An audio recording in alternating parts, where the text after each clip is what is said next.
आपण एक ताट घेतले, त्यामध्ये शिमला मिरची पातळ अशी लांब लांब कापून घेतली आहे. त्यामध्ये कांदा पण मी पातळ लांब लांब कापून घेतला आहे. त्यामध्ये हिरवी मिरची, शेंगदाण्याचा कूट, लाल मिरची पावडर घेतली आपण, जिरा पावडर, त्यामध्ये तेल. ते सगळं आपण मिक्स करून घेऊ.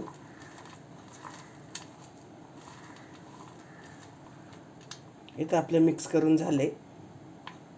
आपलं तेल तापले. तेलामध्ये जिरं तडतडलं की लसूण परतून घेऊ आपण. त्यामध्ये शिमला मिरची आणि कांदा घालून घेऊ आणि परतून घेऊ आपण.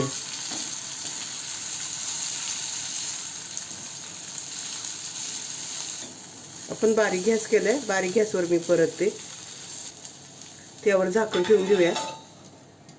झाकण काढूया, मिक्स करून घेऊ.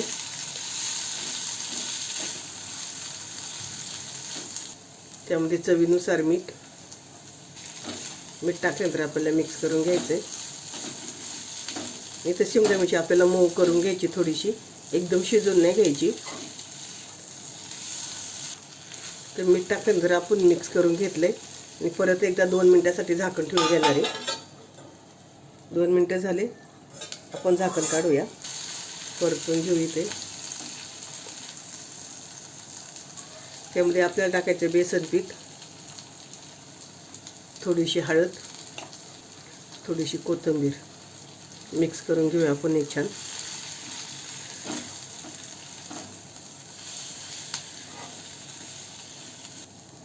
बेसन टाकल्यावर आपलं मिक्स करून झाले. त्यामुळे टाकायचं आपल्याला दही आणि मिक्स करून घ्यायचे.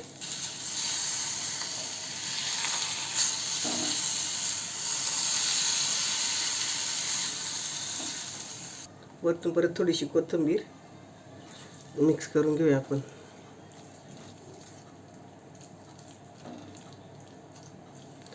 आपली भाजी तयार. बघा किती छान दिसते. नक्की करा.